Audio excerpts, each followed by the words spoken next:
Bonjour tout le monde, bonjour et bienvenue dans ce premier live. Il y aura sûrement Comment un petit parler countdown aux complotistes? et je vais lancer Alors c'est une l'intro, question assez provocatrice. t'inquiète. En effet, c'est une question qui peut peut-être titiller certaines personnes. Mais pour nous dépatouiller cette question, pour essayer de comprendre ce qui se cache derrière, les enjeux qui se cachent derrière, j'ai un invité de marque, Antonin Adjé, qui est doctorant en psychologie du complotisme, mais pas que. Peut-être tu pourras nous dire un petit peu plus sur ton parcours dans quelques minutes. Je voulais juste poser le cadre en quelques secondes sur ce stream et surtout le but qu'il y a derrière, c'est-à-dire qu'est-ce qu'on essaie de faire à travers ce live. Ce qu'on essaie de faire, c'est de penser, de repenser nos façons qu'on a de parler et de faire société. C'est-à-dire de communiquer ensemble quand on est divisé par des idées et essayer de refaire société à partir de ces divisions en acceptant que ces divisions peuvent exister. Et on peut le dire, je pense aujourd'hui, le complotisme, bah, c'est un phénomène qui est souvent décrit, dont on parle beaucoup, et en même temps qui est très étudié par des scientifiques. Et donc, je trouve ça intéressant qu'on ait à la fois un éclairage scientifique sur le sujet et qu'on puisse aussi se poser des questions très concrètes, très pratiques, qui est de l'ordre de bah, qu'est-ce qu'on fait? On est face à quelqu'un qu'on pourrait peut-être qualifier de complotiste, ou des comportements complotistes, ou des propos complotistes. Qu'est-ce qu'on fait? Est-ce qu'on parle? Comment on parle?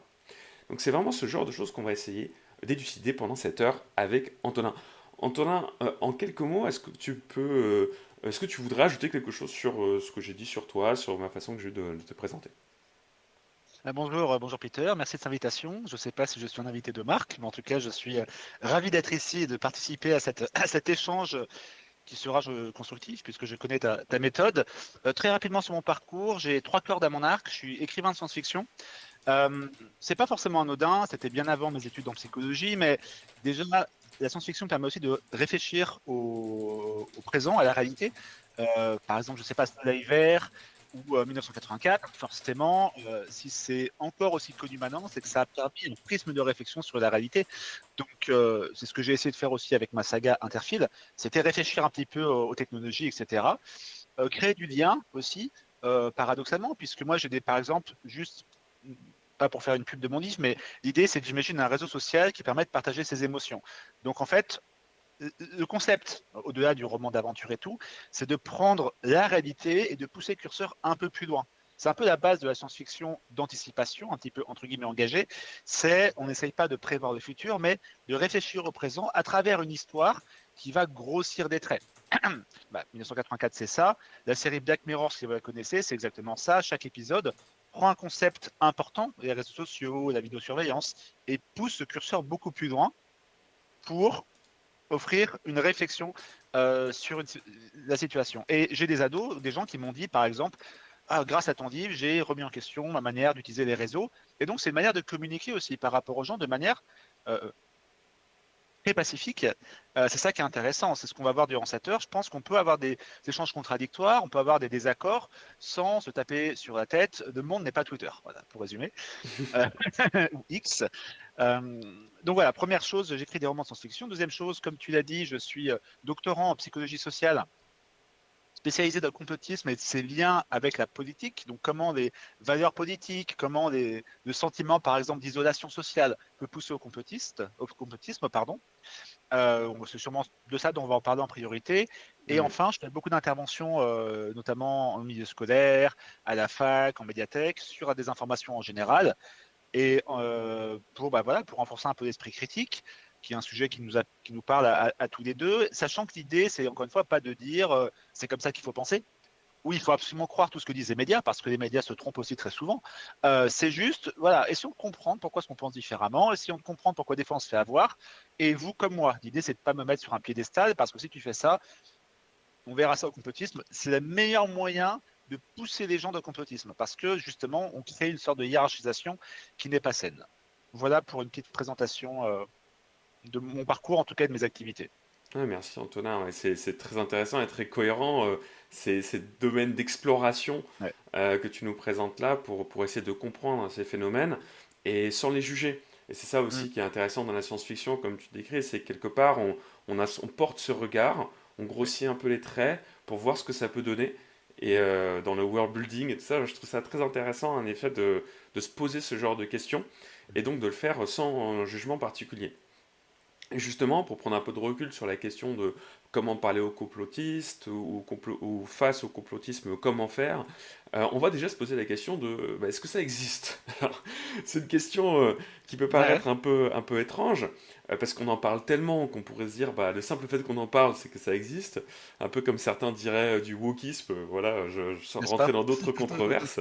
Moi, je me Ouais. pose un peu cette question, et notamment sur un plan, c'est le plan psychologique. Est-ce qu'on peut vraiment distinguer, est-ce qu'on peut dire aujourd'hui qu'il y a des critères, des facteurs psychologiques qui font qu'on peut être catégorisé comme complotiste ou ayant des croyances complotistes? Hmm.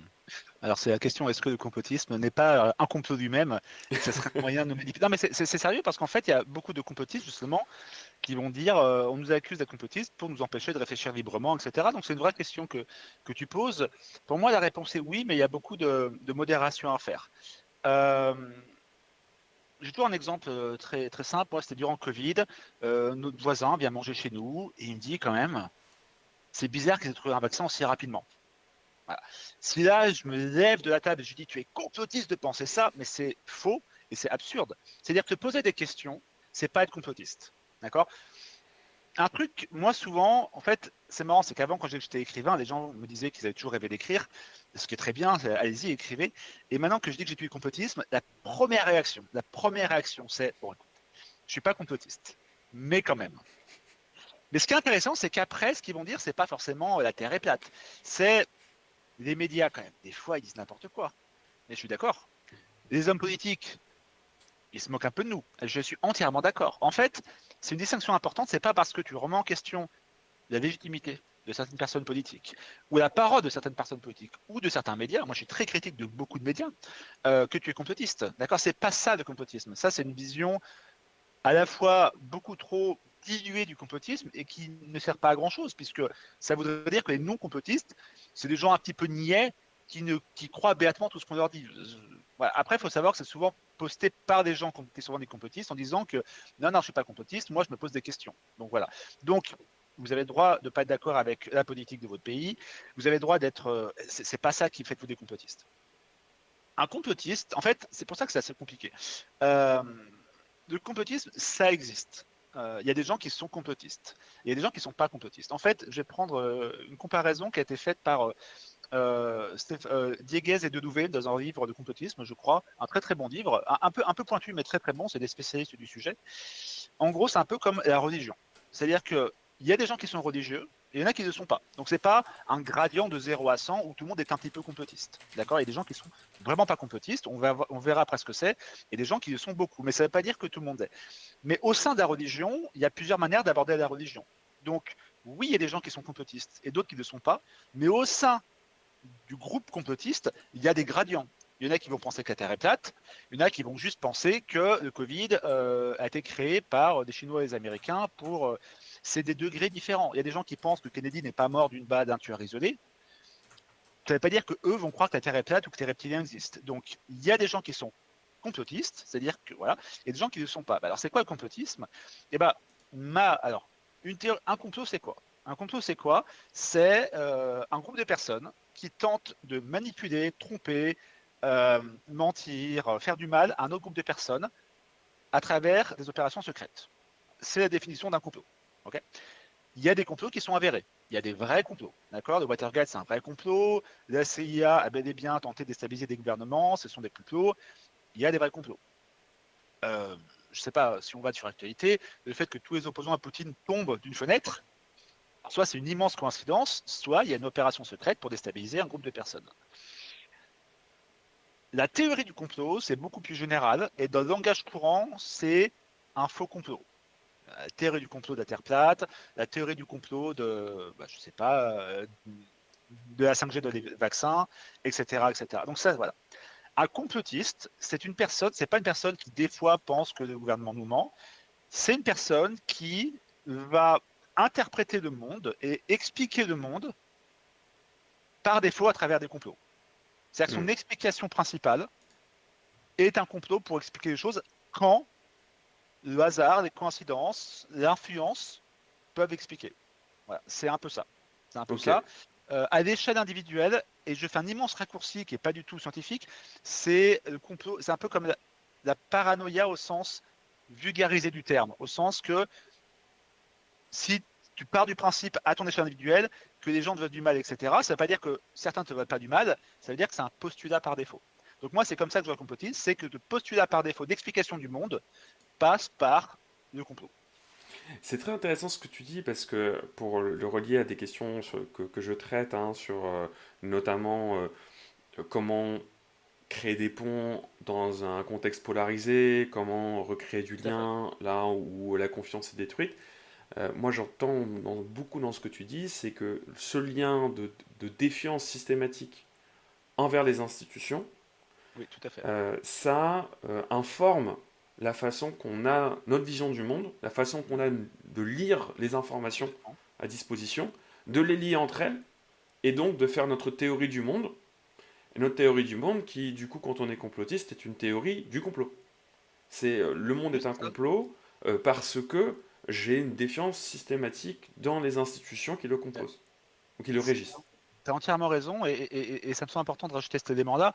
Moi, l'approche purement psychologique ne m'intéresse pas parce que c'est pas mon propos, je fais plus de la psychologie sociale. Par exemple, est-ce que c'est parce qu'ils sont idiots qu'ils sont complotistes? La réponse est non, je pense pas. Effectivement, statistiquement, les complotistes sont moins rationnels. Et effectivement, ils vont plus fonctionner d'intuition. Mais là, il y a un immense débat pour savoir est-ce que l'intuition, c'est plus idiot ou pas. C'est très compliqué. Et ça, voilà. Par contre, ce qui me semble assez solide, et je retrouve ça dans mes propres recherches, dont je pourrais parler, c'est il y a un facteur très important pour moi qui prédit le complotisme, c'est ce qu'on appelle l'anomie.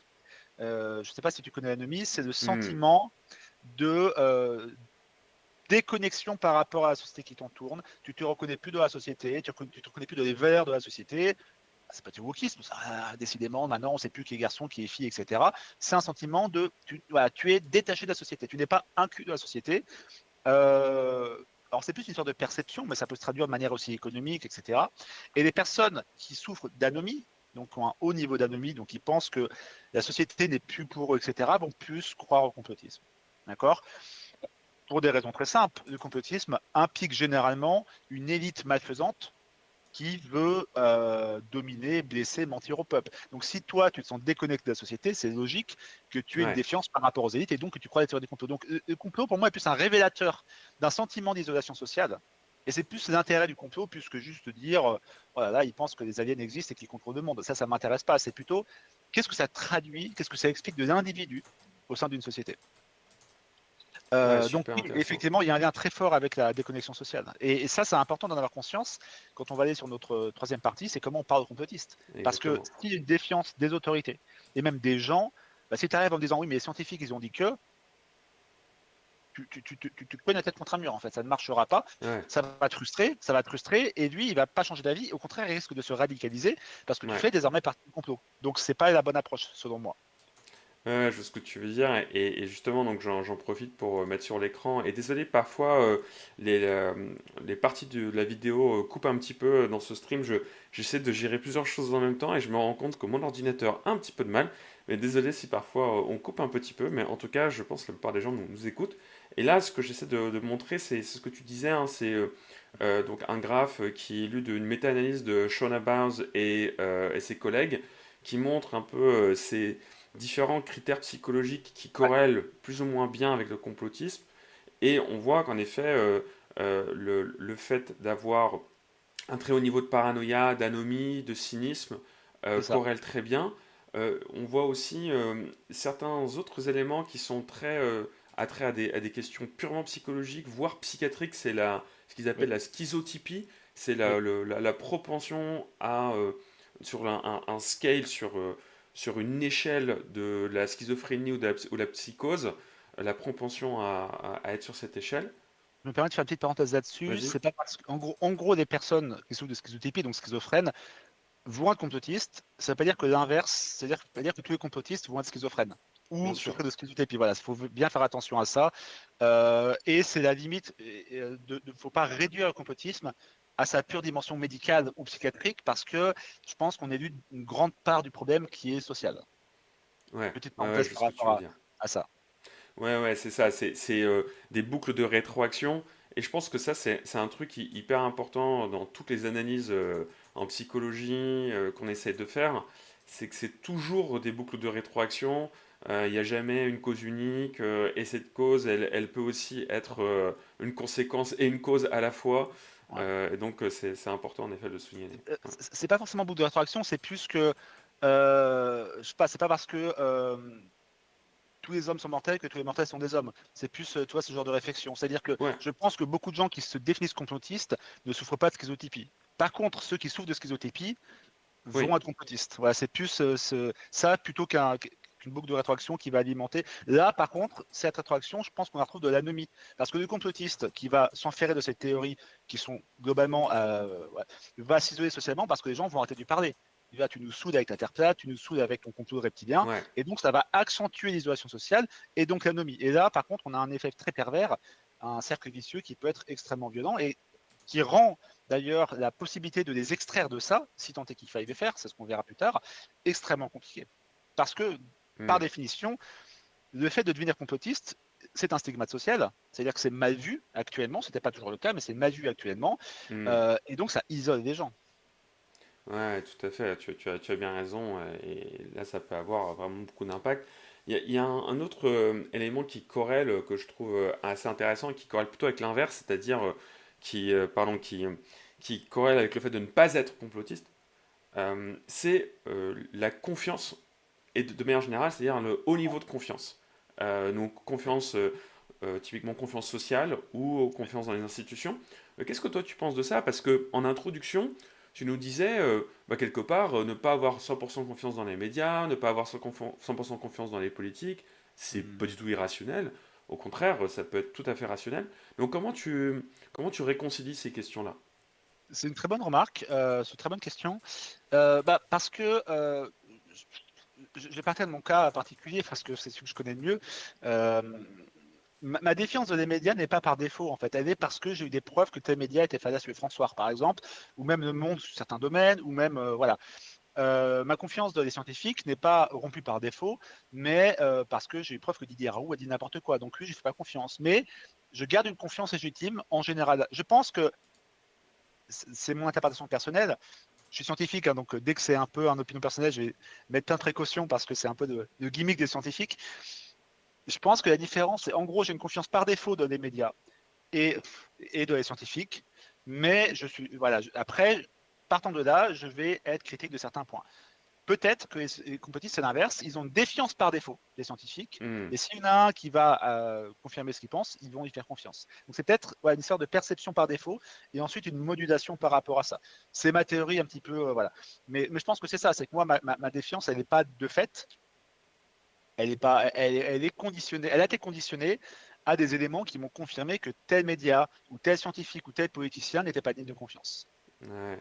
Et ça, je trouve que c'est très très intéressant ce que tu décris là, parce que pour moi, on est déjà en train de dessiner le Mm. cœur du problème, et donc ce qu'on peut adresser dans une conversation, Oui, c'est si j'ai une vision systématisée de ma défiance, en gros, par défaut, j'ai une défiance, le gouvernement s'exprime, par défaut, je pars du principe que c'est a priori un mensonge, surtout sur certaines thématiques de prédilection. Par exemple, si je suis anti-vax, j'ai déjà construit tout un rationnel exactement. contre la vaccination.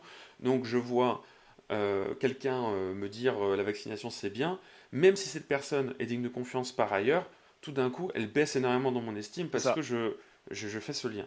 Donc c'est très intéressant de voir à quel point les jeux de confiance s'interposent, se superposent et se connectent. Et du coup, l'impact que ça peut avoir pour l'isolement social, pour Tout à fait. ce que tu disais tout à l'heure. Ton exemple d'antivax me fait penser à Michel Onfray. Je vais t'expliquer pourquoi. C'est très intéressant et ça peut être une piste pour renouer le contact. Michel Onfray, durant le Covid, il est vraiment parti dans les théories du complot. Donc, c'est un philosophe français qui était très connu, qui a une carrière, qui a fait les cours d'éducation populaire, la contre-histoire de la philosophie, était sur France Inter, France Culture, voilà.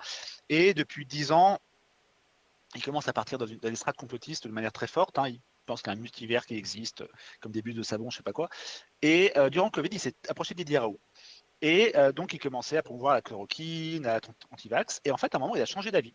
Et il s'est vacciné. Et on lui a demandé pourquoi. Et il a raconté, il a dit c'est très simple. Moi, j'avais un médecin. Mon médecin personnel, enfin mon médecin, on appelle ça.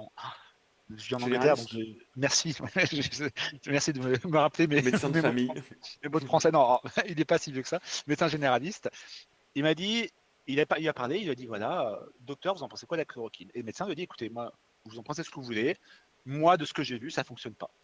Et en fait, ce médecin en qui on ferait avec confiance lui a permis de changer d'avis par rapport à ça. Et c'est là que c'est intéressant, c'est-à-dire que on ferait avec une défiance institutionnelle très forte, mais le lien personnel qu'il avait préservé avec ce médecin généraliste lui a permis de changer d'avis. Et c'est une des clés pour parler aux complotistes, c'est de garder ce lien de confiance. C'est très difficile parce que le complotiste, des fois, va dire des propos très violents, voire racistes, ou transphobes, ou homophobes, parce qu'il y a quand même beaucoup de contestations si sociales de ça. Mais ce lien-là, si tu parviens à le maintenir, c'est la clé de parler pour faire évoluer à la marge peut-être un complotiste. Il y a un grand parallèle à faire aussi avec les dérives sectaires, je pense que c'est à peu près la même logique aussi de discussion, mais en tout cas c'est très intéressant de voir qu'en fait c'est ce lien personnel qui a permis, et je pense que c'est vraiment la clé parce qu'un complotiste justement ne va faire confiance à personne d'autre qu'à un cercle de personnes peut-être très proches de lui. Je me permets une parenthèse, ça me semble important. Vas-y. Beaucoup de complotistes vont être contre l'éducation sexuelle à l'école, par exemple. Alors, est-ce que c'est parce qu'ils sont tous pédophiles? Non, je ne pense pas.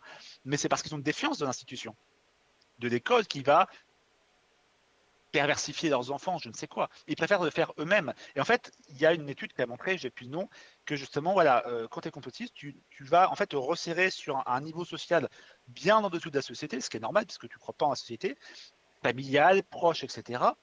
Et donc, voilà. Et ce qui a permis à Onfray de sortir de ça, c'est une discussion avec une personne qui était encore de ce cercle proche. C'est une des clés pour discuter avec le complotiste, c'est d'être de cette personne où, malgré sa défiance, toi, il te fait encore confiance. Et c'est très marrant parce que ça relie aussi à deux traits psychologiques. Donc, l'ouverture aux nouvelles expériences, donc ce qu'on appelle le trait openness en psychologie de la Yes. personnalité, et aussi un trait qui est plutôt lié au fait d'être plutôt sympathique, agréable. On dit agreeableness, Agreeableness. mais c'est Yes. pas agréable vraiment, c'est plutôt le fait d'avoir une facilité à accepter ce que quelqu'un dit ou à être à l'écoute, etc. Voilà, c'est plutôt ça, l'agreeableness. Et ces deux traits-là sont plutôt corrélés en effet négativement avec le complotisme. Donc ça me fait vachement penser à ce que tu dis là. Je me dis, en effet, si j'ai une tendance donc à une défiance systématisée, j'ai donc un cercle social de confiance plus restreint qui est lié à mes expériences personnelles, et on reviendra sur le besoin d'empirisme des complotistes. Absolument. Ça fait que, enfin, quelque part, c'est assez déterminé psychologiquement.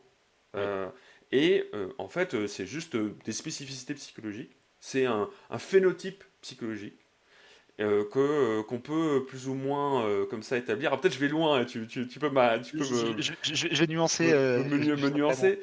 mon cher Et Peter. du coup, une fois qu'on a ce phénotype quelque part, on peut dire, bon, bah, on sait un peu comment l'adresser, comment lui parler. On peut imaginer des tactiques, du coup, des stratégies qui sont pertinentes. Voilà, qu'est-ce que tu penses de ce que je viens de dire? C'est peut-être un peu, je vais peut-être un J'ai peu loin. nuancé un peu. Non, non, non, en fait, je pense que. Alors, enfin, je vais revenir sur donc, ce qu'on appelle le modèle Océan.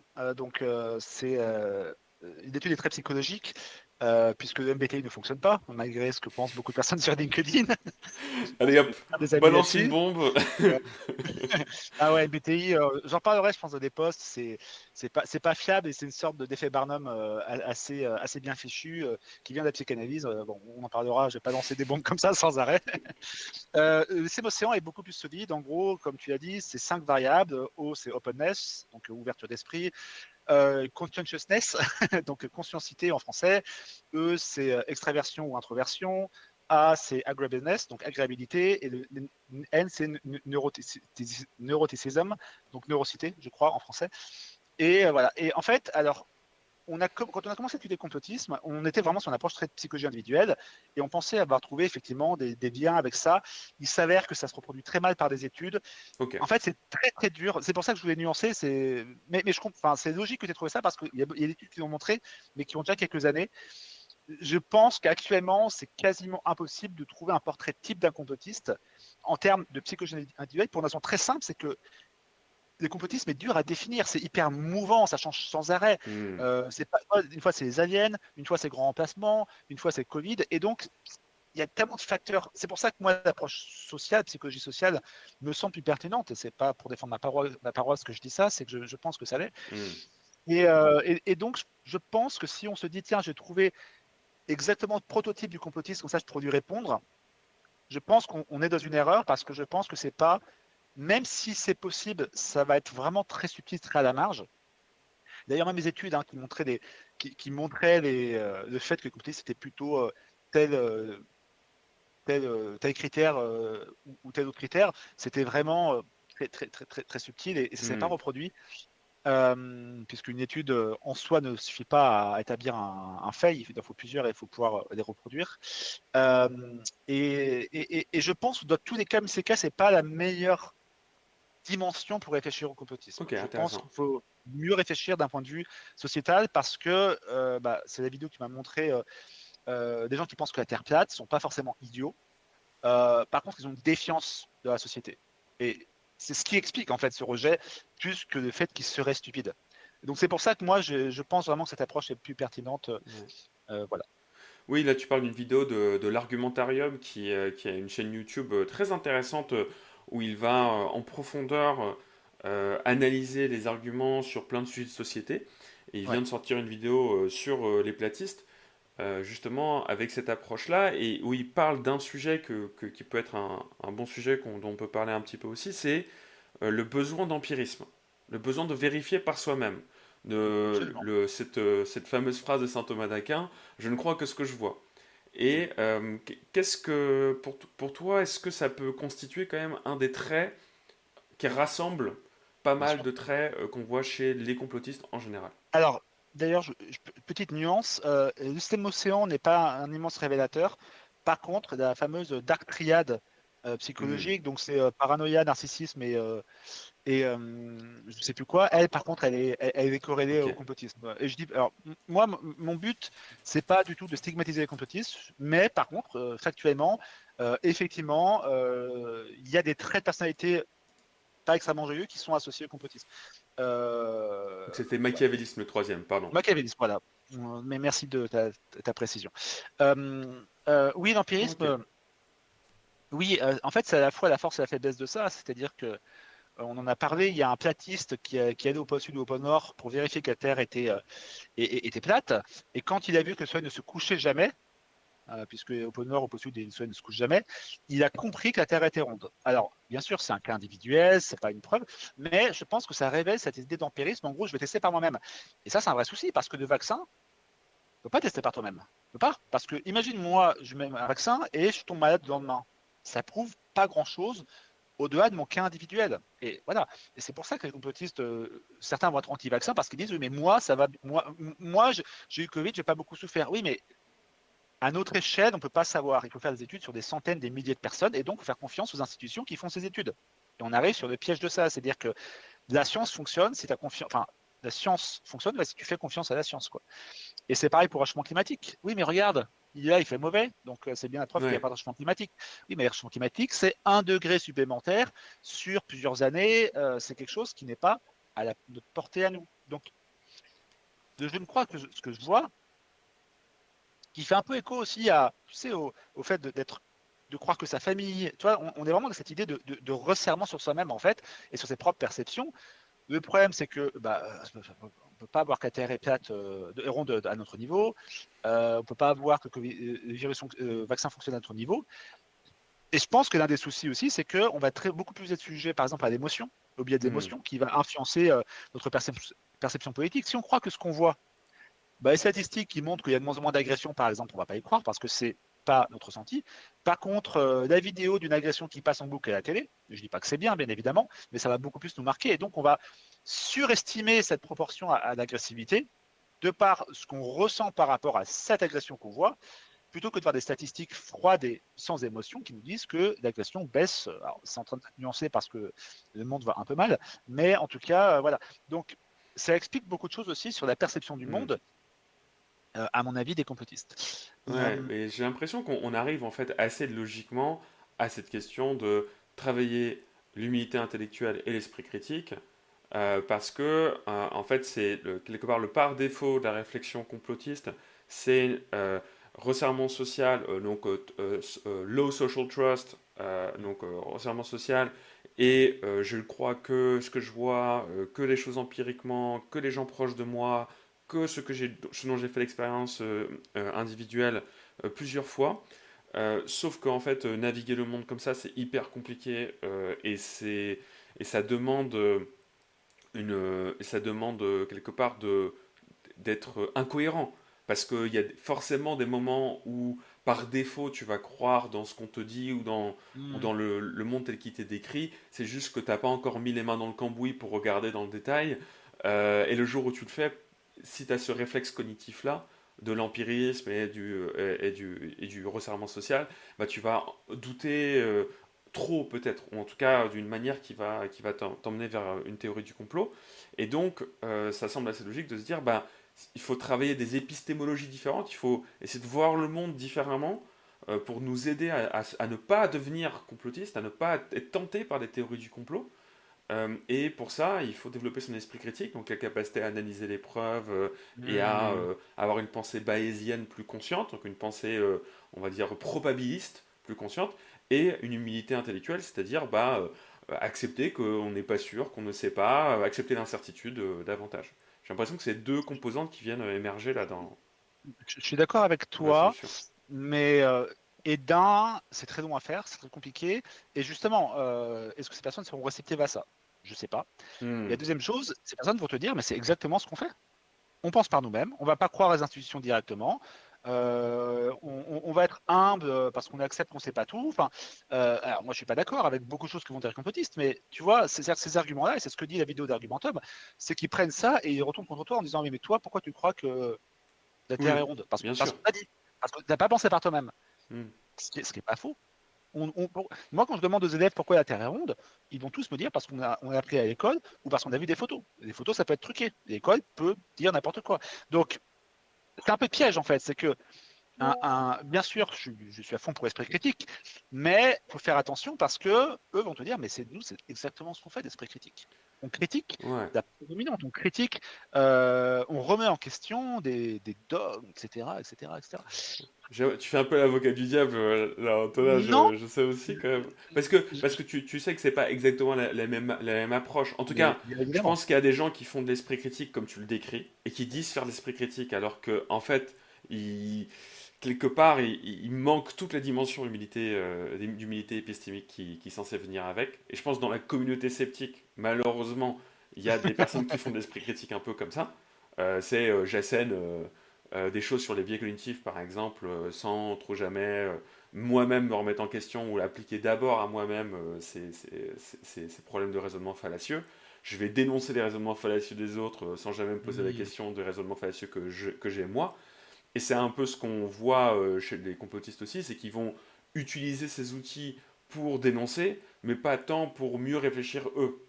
Tu as raison. Mais justement, Ouais. en fait, je ne fais pas l'avocat du diable, c'est vraiment pour comprendre que c'est un phénomène compliqué au sens où ils font comme nous, en fait, entre guillemets. C'est-à-dire que la mauvaise foi, elle existe de partout. Tu vois ce que je veux dire? T'as raison. Et je pense que beaucoup sont sincères dans cette démarche. Je pense Ça, que j'en suis beaucoup sûr. Ouais. pensent sincèrement que eux font preuve d'esprit critique. Vraiment, hein. Alors, certains, comme Albert Kahn, vont se dire, mais lui, c'est une sorte de mentor, sage gourou. Mais beaucoup de gens vont dire, non, mais moi, c'est juste que j'aime pas croire sur parole. Et je vais te dire un truc, moi, quand on m'a dit que le vaccin fonctionne, j'ai pas vérifié. Mais parce que j'ai pas les compétences aussi, je suis pas médecin. C'est-à-dire que c'est ça, c'est que nous qui sommes prenez sur l'esprit critique, hein, bien évidemment, très généralement, on n'a pas les compétences pour vérifier des résultats scientifiques. Et même lié aux études scientifiques, c'est compliqué. Et une étude scientifique qui n'est pas dans notre domaine de compétences, c'est très compliqué. Donc par défaut, on va faire confiance aux institutions. Et on revient à cette histoire de confiance. Euh, ce que je te propose, sauf si tu voulais, Mhm. comme tu sais, j'ai ma petite présentation et je pense qu'on aura des questions par rapport à ça et qu'on a malheureusement plus que 25 minutes. Ouais, je t'en prie. Est-ce que ça te va Allons-y, si on lance là-dessus? je vais la passer en simultané. Euh, je vais, hop, switcher là-dessus. Ok, donc normalement, ça devrait être visible pour tout le monde. Euh, Moi, je ne la vois pas, mais ouais, ouais, je je te vois plus de mon décris côté, donc ce qu'il y a. Là, on ouais. est sur la slide titre. Donc, Très bien. tu me dis. Je réponds d'ailleurs à une question que tu m'avais posée, c'est est-ce qu'il faut leur parler? Et la réponse est bien sûr oui. Hmm, Parce que je te rejoins encore une fois sur beaucoup de points. Et un des points, c'est que l'un des soucis de notre société actuelle, c'est la polarisation, la fracturation du vivre ensemble, la fracture du vivre ensemble, qui en grande partie est due, je pense, aux réseaux sociaux. Je pense qu'un des problèmes, euh, même le problème principal des réseaux sociaux, c'est pas tant les fake news, c'est la désintégration de l'idée qu'on peut vivre ensemble. Et tout le monde est hmm. polarisé et pense que l'autre ne peut plus, on peut plus discuter avec lui, ce qui est faux, parce que cette même personne, tu la vois autour d'un verre, tu peux discuter avec elle. Euh, un travail de citoyen, c'est pour moi créer du lien. Ça ne veut pas dire accepter toutes les idées, ça ne veut pas dire accepter des saluts nazis, par exemple, mais ça veut dire que en fait, le simple fait de chercher à parler, regarde, en fait, c'est très intéressant. Le simple fait de vouloir parler à une personne complotiste de manière humble et honnête, c'est faire société. Et or, ce qui manque généralement aux complotistes, c'est ce sentiment que la société n'existe plus. Donc, en fait, le simple fait de créer du lien social avec eux est un moyen déjà de limiter les dérives du complotisme, puisque on essaye de recréer une société autour d'eux. Donc voilà, je pense que Ouais. ce lien social est très important. Ouais, ouais, c'est hyper intéressant. Et là, on a des questions, une question dans le chat, je pense à laquelle on va répondre au fur et à mesure, mais je te la soumets pour que tu Vas-y. l'aies en tête. C'est comment on fait quand il y a un débat sur les sources. Moi, je vais amener des sources. Donc là, Hmm. c'est Rémi Gobert. Peut-être que tu te rappelles de lui qui était en cours de l'esprit critique et qui parle pas mal d'écologie. Il Oui, dit, moi, j'amène des sources comme le GIEC, j'amène des sources qui me paraissent fiables, et l'autre en face m'envoie d'autres sources, oui, oui. qui moi je ne trouve pas fiables. Et comment je fais face à ça? Comment on fait pour avoir une conversation sereine dans ce contexte où en fait nos sources de confiance Oui, sont exactement, diamétralement opposées? exactement. Exactement. Le problème, c'est que alors, c'est un travail sur le long terme. Ce que je propose, c'est qu'on va Ouais, sur le vas-y. PowerPoint. Déjà, vais apporter des pistes de réflexion et comme ça, on pourra après voir si ça peut alimenter cette question-là. Euh, ok. Tac, là, tu me vois encore, je pense. Je me suis mis en.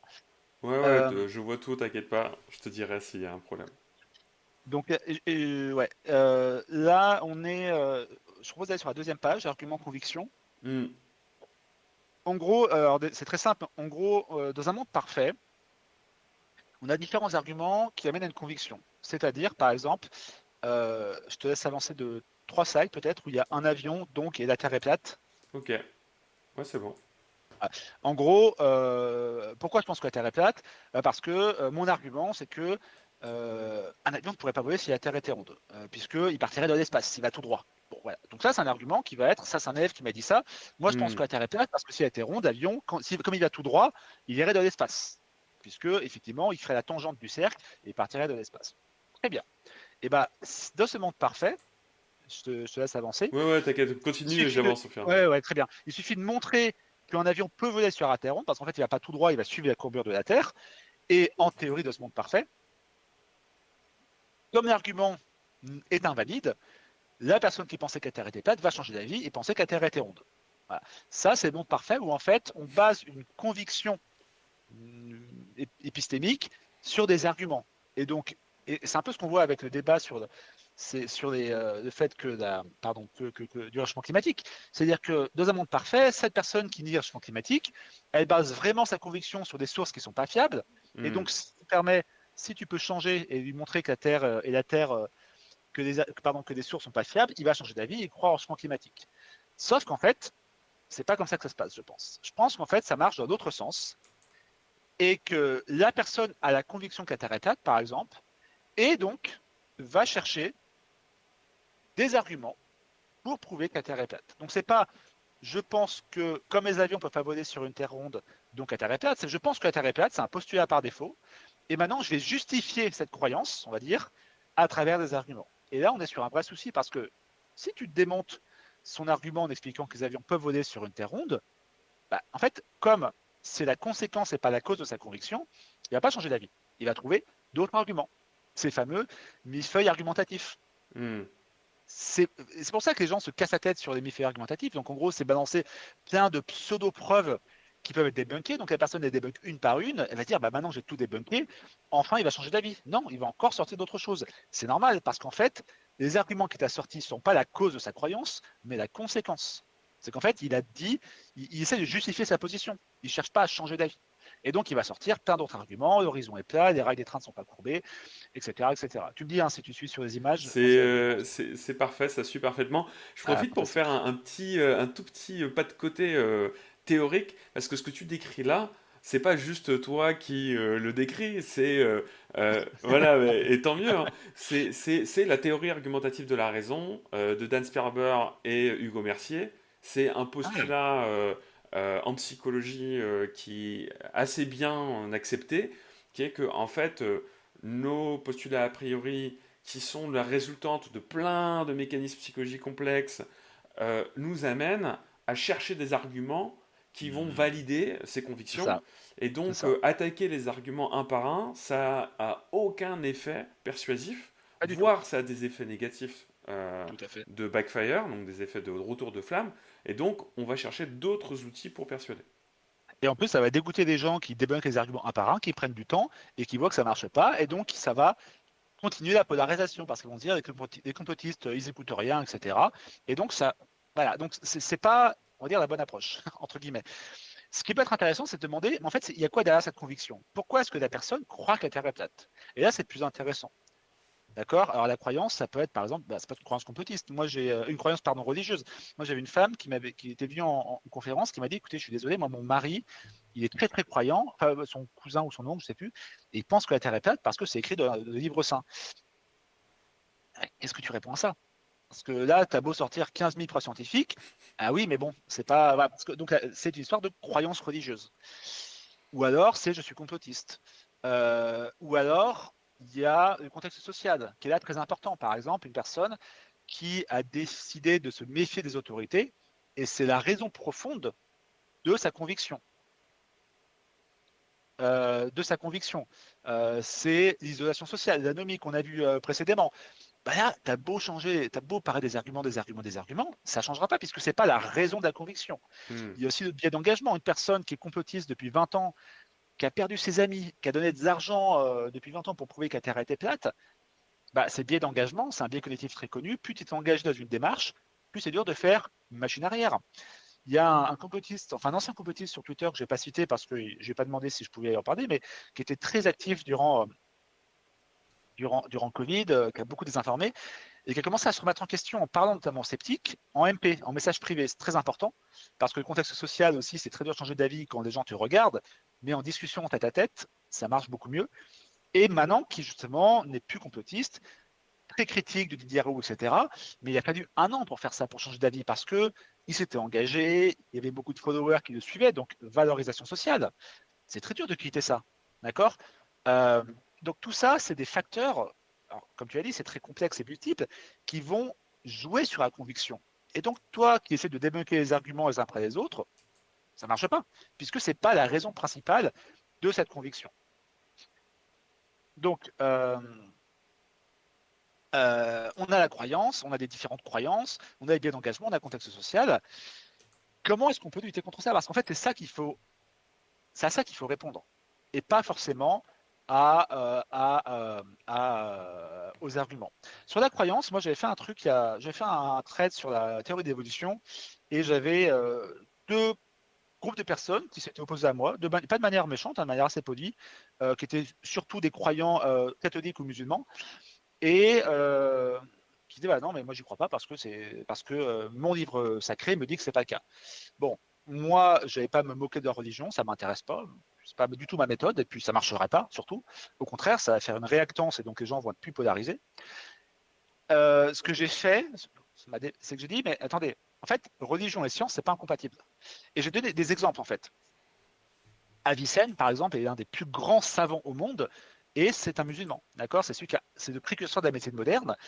Et donc, j'ai donné des exemples comme ça de personnes pour montrer Hmm. que, euh, que religion et science, c'était pas incompatible. D'ailleurs, en Inde, je crois, il y a une corrélation positive entre la croyance de la science et la croyance religieuse, ce qui peut sembler paradoxal de nos pays à nous. Donc en fait, l'idée, c'était pas de dire change ta croyance, parce que c'est pas aucun droit là-dessus, c'est bien normal, c'est dire c'est pas incompatible. Et là déjà, on est sur un truc intéressant. Et d'ailleurs, c'est un truc qu'on peut faire aussi au quotidien. Quand quelqu'un dit, par exemple, je sais pas, un exemple très courant, mais moi, j'aime pas Macron, donc quand il dit que la Russie est méchante, bah, je pense qu'elle est gentille, parce que j'inverse. Bah, ce qu'on peut faire, c'est dire, bah, on peut être critique de Macron, mais considérer que ça c'est vrai. C'est-à-dire qu'en gros, valider une croyance, qu'elle soit religieuse, politique, etc., tout en disant que ce point précis n'est pas forcément obligatoire pour la croyance. Hmm. Moi, souvent, je dis un truc très simple, je dis, mais moi, je suis d'accord avec vous. Oui, les médias, des fois, font n'importe quoi. Mais est-ce qu'ils font ça? Est-ce que ça veut dire que tout ce qu'ils disent est faux? Ah non, peut-être pas. Et donc voilà, donc peut-être que ça, c'est vrai. En fait, j'accepte. En fait, bah, c'est une espèce de. C'est quoi la zone commune? Qu'est-ce qu'on Ouais, partage? ouais. Et ça, c'est Ah, bah, hyper déjà, intéressant parce qu'il y a deux choses là. Si pareil, je fais un petit pas de côté vas-y, vas-y. théorique, il y a un truc qui est lié à un domaine de la persuasion, donc qui est le besoin de cohérence. Donc ça, c'est Absolument. Robert Cialdini. Donc en gros, si tu me montres que je peux rester cohérent Exactement. tout en abandonnant cette dimension-là de ma croyance, bah, je suis beaucoup plus ouvert à la possibilité. Tout à Donc, fait. moi je suis musulman, les homosexuels ils vont aller en enfer. Ah, mais tu sais qu'il y a un imam homosexuel au Pakistan qui Maintenant, malheureusement, prêche. il s'est fait tuer, mais. Alors, malheureusement, il s'est fait tuer. Alors, c'est pas avéré qu'il s'est fait tuer pour ces raisons-là, mais en tout Oui, cas, mais il s'est fait tuer. Mais il s'est ouais, fait il s'est tuer. fait tuer. Mais je Malheureusement. trouve ça intéressant de pouvoir Ouais, dire ah, ok, ça fait réfléchir, ça m'oblige à réfléchir à la question. Euh, tout à et fait. donc, on reste dans la cohérence des croyances. Dans le chat, il y a quelques personnes qui parlent d'entretien épistémique, on pourra peut-être y Oui, tout à revenir fait. Tout à après. fait. Ouais, Mais là, ce que tu mentionnes, c'est très compatible avec cette bien idée-là. sûr. C'est Bien sûr. typiquement les types de questions qu'on pourrait aller poser Ouais, pour affiner notre entretien épistémique. Donc, entretien épistémique, hein, qui est donc une technique d'entretien asymétrique où une personne va poser des questions à l'autre ouais, pour ouais, l'aider à explorer sa pensée, à explorer ouais, pourquoi on croit ce qu'on croit. Donc tout à faire de fait. la métacognition, ce qu'on appelle la métacognition à travers des questionnements. Tout Et à fait. on peut, grâce à ce que tu nous donnes là comme outil, vraiment affiner les types de questions qu'on pose et voir que on peut amener une personne à douter ou à se questionner de façon Ouais. très stratégique en se basant là-dessus. Je suis d'accord avec toi. Moi, je mets juste un point avec sur l'entretien épistémique. Moi, un truc, enfin, moi, la condition que je me pose si j'en fais, c'est que et je pense que c'est en fait général, je veux moi-même pouvoir changer d'avis. C'est-à-dire que, parce que sinon, j'ai l'impression que c'est un peu manipulatoire, que c'est Tout à juste fait. moi qui vais changer d'avis d'une autre personne. Moi, j'ai beaucoup de débats politiques avec les gens, par exemple, ou même scientifiques. Et je dis, mais en fait, si moi-même, je me mets en posture, je peux changer d'avis, déjà, je pense que ça se sent. Ça fait un peu pédant, prétentieux. Et c'est pas forcément éthiquement correct. C'est-à-dire que jouons le jeu tous les deux, ça me semble plus sain et ça crée un lien. Euh, voilà. Alors ensuite, le biais d'engagement. Euh, et, donc c'est deuxième manière, bah là c'est pareil, c'est compliqué. Et en fait, le biais d'engagement, donc imaginons ça fait 20 ans que la personne croit ça, c'est pas toi avec tes 15 minutes de discussion que tu vas faire changer d'avis. Si tu penses ça, c'est faux et ça va être très frustrant parce que ça marchera pas. Il faut savoir aussi que c'est pas parce qu'une personne est pas d'accord avec toi à la fin de la discussion qu'elle n'a pas écouté les arguments et qu'elle va pas y penser plus tard. D'accord? Moi, je connais quelqu'un, je crois que c'est Placebo, enfin, c'est un sociologue marocain qui est athée et qui a arrêté d'être religieux parce qu'il justement enfin, il se posait des questions et en fait il raconte que quand lui était athée, il avait des collègues qui étaient musulmans. Il a expliqué pourquoi est-ce que lui il croyait plus en Dieu et ses collègues lui ont dit bah, je suis pas d'accord, je suis pas d'accord, je suis pas d'accord. Et quelques années plus tard, ses collègues sont aussi devenus apostats et ils ont dit bah, en fait c'est ta discussion qui nous a fait réfléchir à long terme, d'accord? Hmm. C'est très intéressant parce qu'en fait, en fait, c'est Hygiène Mentale qui disait ça dans une de ses vidéos. Faut pas voir ça comme oui, non, je change d'avis, mais comme un gradient. C'est-à-dire que si la personne elle croyait un truc faux à 90% et qu'à la fin de ta discussion elle y croit à 80%, toi tu as le sentiment qu'elle n'a pas changé d'avis, mais en fait elle a évolué. Elle a évolué en partie. Donc en fait, paradoxalement, je pense que dans ces discussions, il ne faut pas chercher les résultats. faut pas chercher le résultat et se dire j'ai gagné. Il ne faut pas se dire ça s'il change d'avis. Parce qu'il ne changera pas d'avis. Un compétiteur ne changera pas d'avis au bout d'une discussion, ce n'est pas possible. Parce que, comme tu l'as dit, il y a une dissonance cognitive qui va arriver, il y a besoin de cohérence, et puis la personne elle a peut-être des arguments très très forts. Et puis, le compétitisme est très doué en fait pour avoir des moyens de se justifier. C'est la base du complot. Si tu donnes une source contradictoire, ça fait partie du complot. Donc, il faut donner du temps au temps, comme disait l'autre. Un truc que je fais aussi, très important, c'est j'explique pas, je dis pas à l'autre, je veux que tu changes d'avis, j'explique pourquoi moi je pense différemment. J'avais fait ça avec un ado qui était fan de mes bouquins durant le Covid et on s'était rencontrés à Lyon. Et c'était durant le Covid et il me dit bon voilà, moi ça fait 6 mois que c'est compliqué parce que je ne vais pas me faire vacciner et donc je suis interdit partout, je ne peux plus rentrer dans les restaurants, etc. parce que c'était à l'époque. Alors déjà moi ça m'a fait de la peine parce que voilà. Et, euh, et je me suis dit, bah, soit je lui dis, en plus j'avais quelques années de plus quand même, soit je lui dis qu'il a tort, qu'il faut se vacciner, etc. Ce qui, moi, n'est pas ma méthode, ça ne me plaît pas de faire ça. Ce que je lui dis, c'est je lui dis, bah, écoute, moi, je ne vais pas te faire changer d'avis, comme ça, je t'explique pourquoi moi, je me suis fait vacciner. C'est une approche très différente. C'est-à-dire, tu lui dis pas, je t'explique pourquoi tu dois te faire vacciner, tu lui dis, je t'explique pourquoi moi, je me fais vacciner. Et je dis, bah, parce que mon grand-père, il est âgé, que je sais que moi, je pense que les vaccins. En fait, je pense qu'un des pièges, notamment du milieu sceptique, c'est que comme ils pensent avoir raison, ce qui est souvent le cas, scientifiquement, ce n'est pas la question, ils se disent, bah, si je dis que si je réussis à convaincre que ce que je dis est vrai, ça va marcher. Et ils ont du mal à dire un truc, par exemple, je t'explique pourquoi moi je pense que ça c'est vrai. Ou alors, en fait, d'avoir une subjectivité, de se dire, je t'explique pourquoi, parce que moi je pense que le vaccin fonctionne, plutôt que de dire le vaccin fonctionne. Tu vois la différence? C'est moi je pense que le vaccin Ouais, bien fonctionne. sûr. Voilà. Et donc je dis voilà, moi parce que je pense que le vaccin fonctionne, je me suis vacciné pour voir mon grand-père. Et en fait, comme ça, la personne garde son agentivité, son libre arbitre, son esprit critique, et elle peut récupérer ce qui l'intéresse. Alors que si tu arrives et que tu lui assènes 15 études sur la tronche, elle va dire Ouais. mais pour qui tu te prends, mais et en fait tu renforces l'opposition. Donc une des méthodes que je trouve très intéressante, et que on n'aura peut-être pas le temps, mais un gamin en classe qui était anti-LGBT pour des raisons religieuses, je lui ai pas dit t'es homophobe. Il a 13 ans. Je lui ai dit bah, je t'explique pourquoi moi, je trouve que c'est pas une bonne idée de penser comme tu penses. Et ça permet d'avoir un rapport d'égalité entre les personnes, de créer du lien et de lui permettre de faire lui-même le chemin et pas de lui montrer. Et ça, je pense que c'est une clé parce que en fait, c'est à lui de trouver les clés pour évoluer.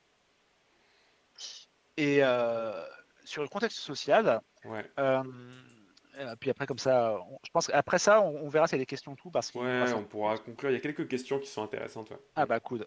Euh, Comme j'ai dit, on peut pas gagner l'échange. En fait, il faut pas chercher à gagner l'échange. Et ça marche, je pense que ça marche si on ne cherche pas à convaincre l'autre. Mais on explique sa position, on explique sa situation, on explique pourquoi nous, on croit différemment. Et quitte à faire du relativisme, hein, je pense, quitte à dire, voilà, bah, tu penses différemment sur les vaccins, tu penses différemment sur la forme de la Terre. Alors, juste un truc, ça c'est facile quand on parle de science. Si le mec il dit, moi je pense qu'il faut brûler les homos, mais moi j'aurais du mal à garder mon calme. Donc, ce que je dis là, non mais ouais, c'est une théorie, et moi en plus je suis pas concerné. C'est-à-dire que tu vois, imagine, je sais pas, je suis une personne noire, et un mec qui me dit, moi je pense que les gens comme toi doivent rentrer de leur pays ou qu'il faut les tuer, j'aurais du mal à dire, tu penses différemment de moi, il n'y a pas de souci. Donc, ce que je dis là, ça reste très théorique. Et donc, il ne faut pas dire aussi aux gens qui s'énervent et qui engueulent des gens, ah oui, mais reste calme, parce que peut-être qu'il y a aussi un affect personnel qui est tout à fait légitime. Donc Bien voilà, sûr. c'est important, je pense. Donc ouais, faut se dire, voilà, faut pas chercher à convaincre. Faut même pas, faut donner des billes de réflexion. En fait, il faut offrir à l'autre des billes de réflexion. Et surtout, il ne faut pas faire ça quand il y a du monde autour, même du monde virtuel. Tu ne vas pas faire changer d'avis de quelqu'un sur Twitter. Dans les messages privés, oui, parce que c'est un tête-à-tête. Moi, dès que ça commence à s'envenimer sur Twitter, ce que je fais, c'est que je vais en MP et que si ça marche toujours pas, je dis viens, on s'appelle. Viens, on s'appelle. J'ai fait ça 2, 3 fois, et notamment avec des sceptiques où je sentais que ça montait et en fait, c'est très facile. Hein, même moi qui ne suis pas forcément très virulent, des fois j'ai vraiment envie d'être méchant sur Twitter parce que c'est un contexte très, très violent. Et en fait, il faut se dire attends, là, qu'est-ce que j'y gagne? Ok, viens, on va en MP. Non, je veux pas. On s'arrête là. Au pire, je te bloque. On s'arrête ça. Et en MP, et en fait, discussion, déjà, t'entends sa voix. Tu fais, bah alors, pourquoi on s'engueule comme ça? Et voilà. Donc, tu sais, en rhétorique, tu as la délibération et la compétition. La délibération, la compétition, c'est quand tu parles devant du public et tu veux convaincre le public. Sur Twitter, c'est ce qu'on appelle notamment des virtue signaling, on veut à tout prix convaincre les autres. Et donc, on va poudrer la personne à qui on parle, parce que le but est de convaincre les autres qu'on est quelqu'un de bien, qu'on a des valeurs, etc. Si c'est ton but, très bien. Moi, ça ne m'intéresse pas. Si tu vas dans des messages privés, tu es dans une autre forme de rhétorique qu'on appelle la délibération, où là, ton but, c'est d'échanger avec l'autre, de convaincre, mais de pouvoir être convaincu aussi. Et là, c'est beaucoup plus sain. Donc, n'espérez pas faire changer quelqu'un d'avis en public. Tout ce que vous allez faire, par contre, c'est l'écraser socialement. Donc, vous aurez gagné un prestige social. Mais par contre, lui, c'est perdu, quoi. Hmm. Ouais. Donc voilà, le reste, homme de paille, homme de fer, ça je pense que tu en parleras une prochaine fois. Ouais, je pense Le principe de comme on arrive sécurité, vers le ouais. bout, en tout cas, Ouais, ça nous a ouais, donné quand même un bel éclairage que tu nous as dit, à la fois sur le contexte social, sur quelques outils qui peuvent marcher, oui, notamment, si je résume, hein, c'est garder le lien, absolument. Absolument. générer de la confiance interpersonnelle le plus possible, pour en générer, plus moi-même je montre que je suis capable de douter, que je suis capable de remettre en question les institutions, que je suis capable de comprendre son point de vue. Plus je fais tout ça, plus je crée de la confiance interpersonnelle. Et ce qui me donne du crédit quelque part, le moment où Oui, je vais poser une question qui l'invite oui, à réfléchir ou amener une oui, information différente qui n'est pas connue ou pas prise en considération habituellement, tout en sachant que je peux être un peu stratégique dans les questions que je pose, les informations que je propose. Donc par exemple, à essayer d'être cohérent dans les informations. Donc tu utilises la Bible pour me convaincre, je peux utiliser la Bible aussi pour te montrer qu'il y a peut-être des choses dedans que tu mets moins en mm, avant que d'autres.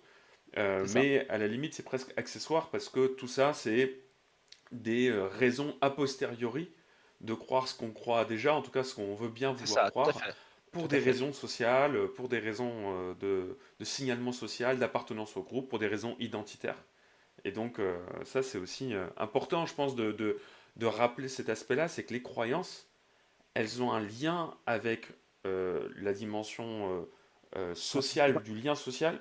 Et Oui, donc le fait que je crois dans des choses, ça me permet de faire partie d'un groupe, ça me permet d'avoir une reconnaissance sociale, ça me permet tout à fait. d'exister.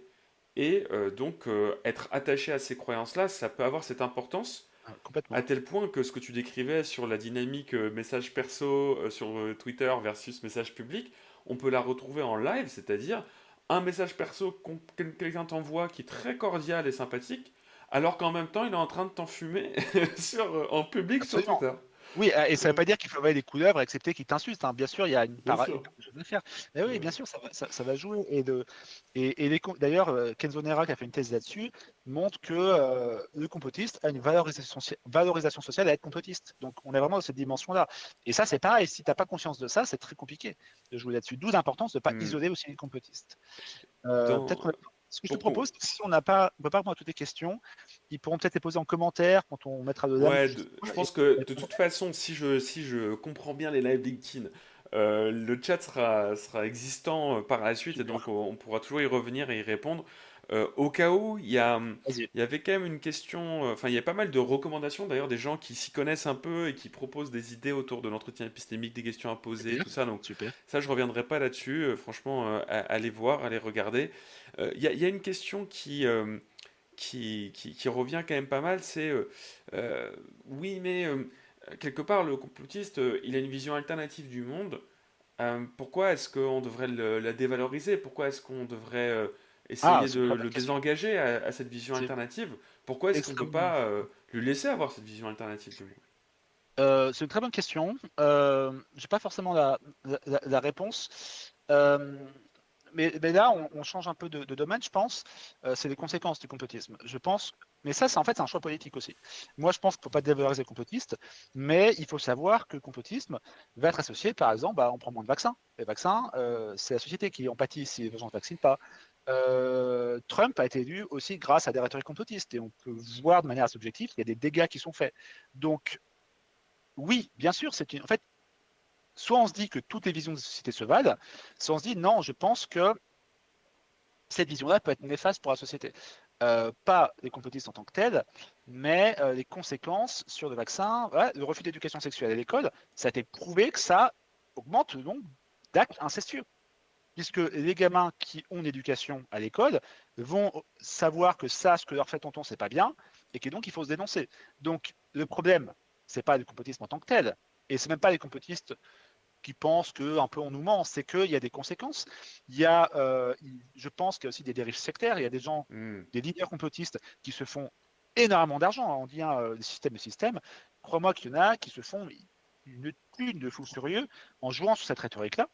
Ouais, totalement. Ouais. Il y en a Et plusieurs. Ouais. ça a des Hmm. dégâts sur les gens, ça a des dégâts sur les gens, ça a des dégâts sur la Hmm. confiance de la société. Ils vont jouer aussi à fracturer la société.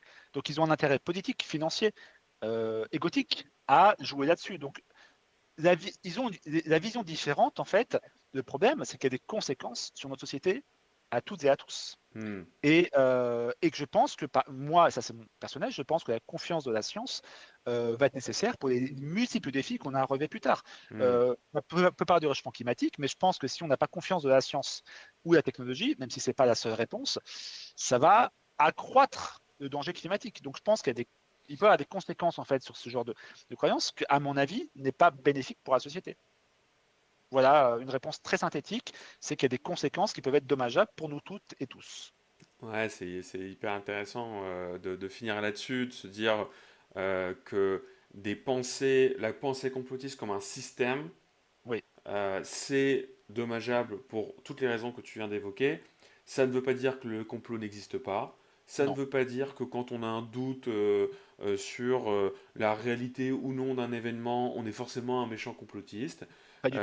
Et c'est bien ça qu'on voulait mettre en lumière aussi aujourd'hui. Je pense, en tout cas moi, ça faisait partie des idées que je voulais mettre en lumière pour aussi répondre à Kevin et à d'autres dans le chat. C'est pas parce qu'on doute de quelque chose à un moment donné qu'on doute d'une information, qu'on doute d'une source, qu'on est complotiste. C'est Pas du vraiment tout. quand on a intégré un système de Oui. croyance qui est que on voit tout comme, en tout cas, on imagine tout comme faisant partie d'un complot. Alors, soit un grand complot global, soit des Mhm. complots systématisés Oui. parce que on a une confiance très très très très limitée dans les institutions et dans les personnes qui nous sont éloignées.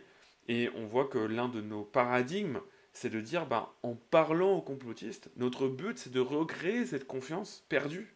Oui.